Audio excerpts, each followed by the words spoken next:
so I'm gonna tap out from my commander, Hackbell of the Surging Soul, for the 11th time in this stupid game, costing a grand total of 26 mana. Actually, in response I will tap 2 blue mana for a counter spell, countering your commander.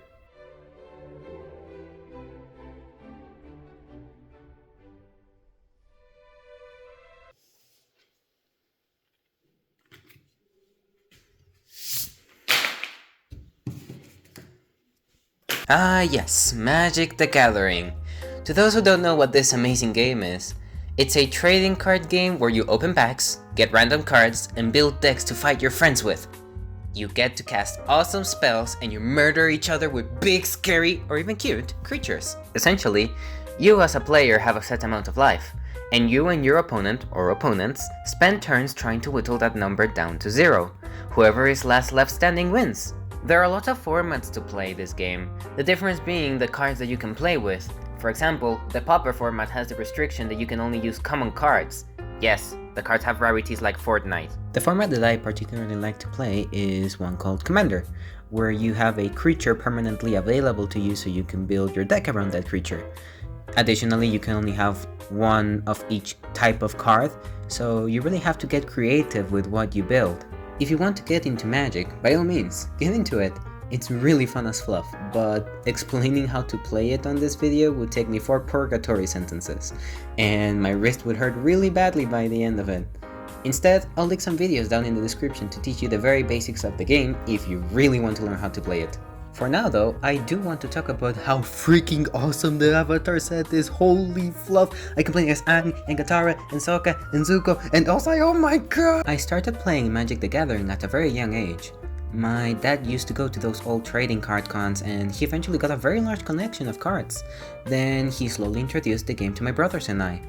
I vaguely remember what I learned. I remember liking the Art of the Basic Lands and the Summoning Sickness mechanic because we would turn the card upside down, but that's about it.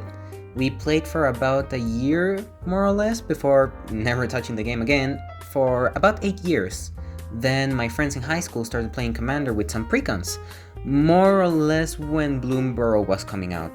I even remember their first commanders too. One of them had an Eliver of the Wild Court, a Celestia Voltron deck focused on auras and rolls, and the other had his own non-precon deck, helmed by Ishol, Scion of Atraxa, that really liked the corrupted mechanic. I remember looking at them and saying, oh, that's Magic the Gathering, right? And the rest is history. The first commander deck I ever built was actually a mono green Venture into the Dungeon deck, helmed by Varys, Silvery Moon Ranger. Now, it was really bad. Like, really bad. I went from playing standard with a white-blue deck that my dad had already built to mono-green commander. I was completely lost. I had elephant grass on that deck. Elephant grass. Against a proper precon, I never stood a chance. Mostly because I didn't know what a legendary creature was, and I didn't know what tokens were for. And my friends were kind of trying to explain to me what I was trying to do. Then I told my father about precons, and then he got me the Explorers of the Deep from the Lost Caverns of Ixatlan. Hackbell of the Surging Soul was the main commander, and boy oh boy, it rocked. My deck became so infamously strong in my friend group because I also started putting old unbalanced cards from my dad's bulk that my friends actively celebrated whenever they were able to best my deck. I mean, it was still really bad compared to an actual deck, but I was really proud of it.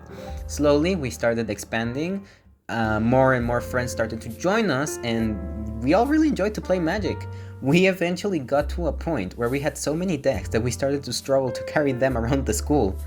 After Explorers of the Deep, I realized that Universes Beyond existed, and therefore, that there was a Lord of the Rings set. Now, here's a fun fact about myself. Lord of the Rings is my favorite fictional world of all time. I watched the movies, I am currently reading the books, and I have watched the 3 extended editions in a row, and I will yap about that a whole lot in a future video. But the point is that when I saw that there were Lord of the Rings precons, oh yeah, I got quite excited. So I got all 4 of them. Initially, I used the Rohan one and the Food and Fellowship one, it gave us more variety in what we were doing since my friends had gotten more decks as well by then, and Absent was quite unfamiliar to me, so I was kind of really happy to get a deck with those colors on it. My friends would often gang up on me even when I wasn't using my amazing Merfolk deck, something about them finding my reaction funny when I lost. So after getting ganged up enough times, and after seeing that one of my friends was getting proxies, I printed out an Atraxa Super Friends deck, just to mess around. Also, I am not dropping $1 quintillion just to play with my friends with my favorite archetype. The deck was mid. Even if it had powerful cards, I really didn't know what I was doing. Double in Season is pretty sweet in that deck though. But after the Atraxa deck, I made my pride and joy, helmed by Kenrith, the Returned King, my venture into the dungeon / gain the initiative deck. It's still really poorly built, but I just put every single venture into the dungeon card that I could find, and I loved it because my friends and I allow the usage of the Baldur's Gate dungeon. I will talk about Baldur's Gate in a future video as well, but it really captures the essence of what I like. Dungeons and Dragons, going on a freaking adventure and cheating out big creatures with Kenrith's ability after they got deleted for the 4 billionth time this game. Like, bro, the other guy has an infinite combo on board and you kill my mana dork, what the fuck? After building my venture to the dungeon deck, I unfortunately turned into the dark side. I got not one, but both Eldrazi precons. Not gonna lie, they're pretty sweet. My friends have a certain disdain for them, and even though I get why, cascading into big creatures turns something on in my monkey brain. And when we got into the nitty-gritty rules, duplicating the stack on my favor made me instantly want to play around with Ulalek. Finally, the Avatar The Last Airbender set came out. I was hyped as fluff when they announced it, and I followed the spoiler cards anytime I could. I am a very big fan of Avatar The Last Airbender, so when I saw that Wizards of the Coast put all the proper characters as potential commanders, I was ecstatic. Now, here's where I talk about my favorite color combination. I've always loved Temur, and I thought it was my favorite color combination, but then I realized that I only liked it because other people liked it as well. So, I decided to be an adult and make my own opinion, even if it gets me cancelled. My favorite color combination is banned. I know, but Katara the Fearless just seemed like such a sweet commander, and so I built her. Truth be told, I'm not good at Magic. Even after years of playing, I see the cool channels like the Command Zone in Game Nights and Extra Turns, Tolarian Community College playing with like the biggest figures on YouTube, like the Odd Ones Out and Moist Critical, the nitpicking nerds knowing half of the Magic cards in existence, among many others that I watch. And they do all these amazing combos and they have all these insights, but in the end, Commander is a format that I found that is just casual. You need to pull off complicated convoke combos like Rakdos Scam from Modern, and I won't even dare to touch Vintage or Legacy. You're just having fun with your friends, and it's pretty nice. I really like it a lot. I remember that at one point I touched Pauper once or twice. I think I played Pioneer on Arena, but I mostly like Pauper because it was silly watching my friends and I tried to build something that wasn't mono green elves. Honestly, I just like having fun. Finding cards for your deck and just doing cool stuff with them. Not reading into 3 subsections into the Magic rulebook. Let's be honest, we have all misinterpreted rules at one point or another. I'm looking at you, Deadpool trading card. And honestly, I also see a lot of negativity when it comes to Universes Beyond in general, and how we don't really get that many main sets anymore. Even though I've played Magic for as long as I have, I want to remind everyone that even though Wizards of the Coast might make questionable financial decisions, we're just trying to have fun. If Wizards of the Coast decides that Star Trek belongs in Magic, then it does. And you bet I'll kick my friend's butt with Captain Kirk and Spock, because even though it doesn't make sense from a lore perspective, that won't make them go away. Hating on the Spider-Man set won't really make it go away either. Hating on whichever set doesn't belong in Magic won't make it go away. It's there. Might as well have fun with it. If it's poorly designed, then just don't play with it, but no reason to not have fun with a card or two just because the set itself is bad or taboo. And if someone liked it, then they liked it. I don't like Duskmourn because it's spooky, but if my friends pull off a cool combo with Duskmourn cards, I'm like, holy fluff! That's awesome! That's freaking amazing! Remember, Magic is fun. We play it because it's fun. It's an amazing game that has grown such a special place in many of our hearts, and honestly there has not been a single session with my friends that has not been memorable in one way or another. And in the end, Magic the Gathering, with its flaws, it honestly freaking rocks. Now with the negative part out of the way, I want to talk about my favorite sets. I will warn you though, I am incredibly biased. The Avatar The Last Airbender set blew my mind on how good it was.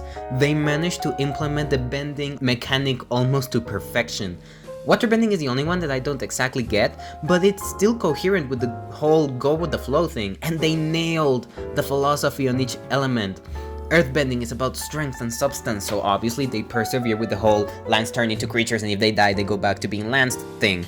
Waterbending has to deal with community and adaptability, so you tap your creatures for additional costs. Firebending is about passion and power, so they generate red mana when they attack, and airbending is the freedom to detach themselves, so they exile stuff. It's so cool! The flavor is so good, and the set is extremely complete overall. The different versions of each character bring so much flavor, and again, I am a huge Avatar The Last Airbender fan, so overall, this is an amazing set, 10 out of 10. The Lord of the Rings set is also extremely nice. They managed to get a lot of really cool cards, although I wish that there were more powerful cards from different creatures of Middle-earth, like imagine Ungoliant or Morgoth, and they're just straight up larger than Ermakul. Honestly, I don't have as many comments for this set since I will cover all things high fantasy in a future video. And to top it all off, venture into the dungeon is by far my favorite mechanic in all of Magic the Gathering. So it's not a surprise when I tell you that I love both Dungeons and Dragons sets, particularly Battle for Baldur's Gate. Finally, even though I don't have a commander set dedicated to it, Bloomburrow is one of the coolest Magic sets I've seen in my life. Ever since I got back into Magic, I was expecting even more mystical and powerful creatures, but man, I never expected the tiny little critters to be as cool as they are. They implemented it so well too. And in the end, I've been wanting to build a Mr. Foxglove deck, but I really haven't been able to get around it. If you have any recommendations, let me know down below in the comments. Magic the Gathering will always have a special place in my heart. It's a game that I grew up with, forgot about for a while, and now that I'm obsessed with. I want to thank Richard Garfield for all his effort into making this game as amazing and as deep as it is. And even though it's not perfect by any means, it's still more than worth being obsessed over. And to all the Magic players out there, thank you for making the community as positive, inspiring, and creative as it is. I can't wait to see you out there, slinging spells and killing elves. That being said, that is it for me. If you have commander recommendations, cool stories, any cool combos or unique interactions that you found, do let me know. They are quite welcome. Have a wonderful day, Planeswalker. Also, yes, I will keep using Eldrazi. Sue me.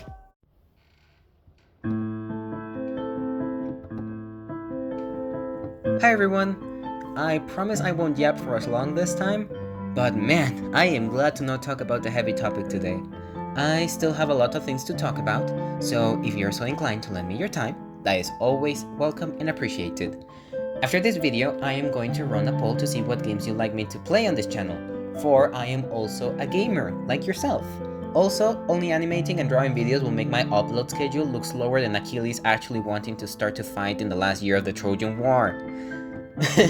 So if you have any suggestions on what pieces I can play at the end of these videos, that is also very welcome. That being said, as always, I'll see you next time!